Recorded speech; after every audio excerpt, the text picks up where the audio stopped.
तो आज के इस वीडियो में क्लास 12 के बिजनेस स्टडीज़ के जितने भी इंपॉर्टेंट क्वेश्चन और इंपॉर्टेंट टॉपिक है जो प्रीवियस ईयर में बहुत बार रिपीट हो चुके हैं वो सारे के सारे टॉपिक और क्वेश्चन बताऊंगा। बट एक बात माननी होगी, आपको मुझ पे विश्वास करना होगा। हाँ, हो सकता है कि मैं आपके लिए नया हूँ, मैंने आपको कॉमर्स नहीं पढ़ाई है, बट जिस भी बंदे ने आपको कॉमर्स पढ़ाई है ऐसा मत सोचना कि यार इस बंदे से नहीं पढ़ी तो ऐसा कुछ नहीं होगा। जो टॉपिक्स बता रहा हूँ इनको दिल पे हाथ रख के आराम से करना, और डेफिनेटली कह रहा हूँ आप बहुत अच्छे मार्क को स्कोर करके आओगे अपने एग्जाम के अंदर। तो मैं स्टार्ट करूंगा बिना टाइम वेस्ट। तो हम आ चुके हैं तुम्हारे इंपॉर्टेंट टॉपिक्स पे, और यहाँ पे जो सबसे पहला चैप्टर है वो है तुम्हारा nature and significance of management.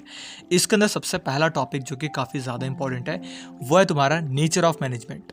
ये तुम्हें अच्छे से आना चाहिए, ये पूरा का पूरा टॉपिक अच्छे से पढ़ लेना, नेचर ऑफ मैनेजमेंट। इसके बाद लेवल ऑफ मैनेजमेंट, कितने टाइप के लेवल होते हैं, सबके सब तुम्हें अच्छे से आने चाहिए। कोऑर्डिनेशन वाला टॉपिक तुम्हारा बहुत ज़्यादा इंपॉर्टेंट है। तो ये 3 टॉपिक थे सबसे पहले चैप्टर में से। सेकंड चैप्टर है तुम्हारा प्रिंसिपल ऑफ मैनेजमेंट, जिसके अंदर आपका फेयर प्रिंसिपल काफ़ी ज़्यादा इंपॉर्टेंट है। टेक्निक्स तुम्हें पता होनी चाहिए। इंपॉर्टेंस ऑफ प्रिंसिपल मैनेजमेंट बहुत इंपॉर्टेंट है, तो ये अच्छे से कर लेना, इंपॉर्टेंस पता होनी चाहिए प्रिंसिपल मैनेजमेंट की, ठीक है। इसके बाद बिजनेस एनवायरनमेंट आपका अगला चैप्टर आ जाता है, जिसके अंदर सबसे पहला टॉपिक है dimension of business environment, importance of business environment और फीचर्स इसके अच्छे से पता होने चाहिए कि बिजनेस एनवायरनमेंट के जो फीचर्स क्या क्या होते हैं, ठीक है। इसके बाद प्लानिंग की बात करें, प्लानिंग प्रोसेस अच्छे से पता होना चाहिए। लिमिटेशन ऑफ प्लानिंग इसके बारे में पता होना चाहिए। Case study on single use and standing plans, ठीक है, इसके बारे में तुम्हें जो है वो पता होना चाहिए अच्छे से। इसके बाद नेक्स्ट चैप्टर है तुम्हारा organising, functional and divisional structure आपका इंपॉर्टेंट है। डेलीगेशन विद एलिमेंट, ये भी आपका इंपॉर्टेंट है। इसके बाद फॉर्मल एंड इनफॉर्मल मीनिंग, ये भी आपका इंपॉर्टेंट है। ऑर्गेनाइजिंग प्रोसेस, ये भी आपका जो है वो इस चैप्टर से इंपॉर्टेंट है। नेक्स्ट चैप्टर की बात करें, स्टाफिंग है आपका, स्टाफिंग प्रोसेस पता होना चाहिए अच्छे से। मेथड ऑफ रिक्रूटमेंट, किस किस मेथड के द्वारा जो है वो रिक्रूट किया जाता है लोगों को। टाइप ऑफ ट्रेनिंग, कितने टाइप की ट्रेनिंग होती है। भाई बहुत छपते हैं ये क्वेश्चन, बहुत ज़्यादा छपते हैं, आपके पीरियडिक में भी छपते हैं, हाफ ईयरली में भी आते हैं, काफ़ी टाइप के क्वेश्चन, ठीक है।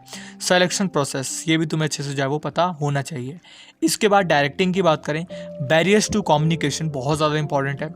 मास्लो हियरार्की थ्योरी आपके बहुत ज़्यादा इंपॉर्टेंट है। Financial and non financial incentive, ये भी अच्छे से कर लेना। स्टाइल ऑफ लीडरशिप, ये भी आपकी जो है वो इंपॉर्टेंट है। इसके बाद नेक्स्ट चैप्टर पे चलते हैं, कंट्रोलिंग चैप्टर आपका, relationship between planning and controlling, अच्छे से देख लेना रिलेशनशिप क्या होती है, इसके बीच में क्या होती है, पूरा अच्छे से पता होना चाहिए। कंट्रोलिंग प्रोसेस आपका इंपॉर्टेंट है, ठीक है। इसके बाद नेक्स्ट चैप्टर पे चलते हैं, फाइनेंशियल मैनेजमेंट आपका चैप्टर है। Objective of financial management, financial management के ऑब्जेक्टिव क्या क्या है पता होना चाहिए। Investment, financing and dividend decision आपका इंपॉर्टेंट है।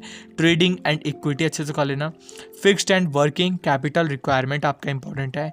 फाइनेंशियल प्लानिंग विद इंपॉर्टेंस तुम्हें अच्छे से आना चाहिए। इसके बाद नेक्स्ट चैप्टर आपका financial market, differentiate between money and capital market पता होना चाहिए। Method of flotation in primary market पता होना चाहिए। फंक्शन ऑफ स्टॉक एक्सचेंज अच्छे से आना चाहिए। फंक्शन ऑफ सेबी, सेबी का क्या काम होता है, अभी सहारा का सीन हुआ है ना, वैसे सेबी का मतलब क्या होता है, फंक्शन क्या होता है सेबी के, कैसे वो लोगों की जो है वो मनी को संभाल के रखने की जिम्मेदारी रखता है। Trading procedure on stock exchange तुम्हें अच्छे से पता होना चाहिए, ठीक है। इसके बाद मार्केटिंग चैप्टर आता है आपका, फिलोसफीज ऑफ मार्केटिंग मैनेजमेंट, ये भी इंपॉर्टेंट है। ब्रांडिंग, पैकेजिंग एंड लेबलिंग, पूरा तीनों का पता होना चाहिए तुम्हें अच्छे से। फैक्टर अफेक्टिंग प्राइस, ये भी अच्छे से कर लेना, बहुत इंपॉर्टेंट है।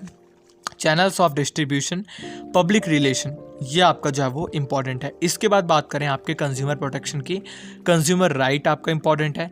Definition of consumer as per 2019 act, ये भी इंपॉर्टेंट है। रिड्रेसल मशीनरी आपकी जो है वो ये भी इंपॉर्टेंट है।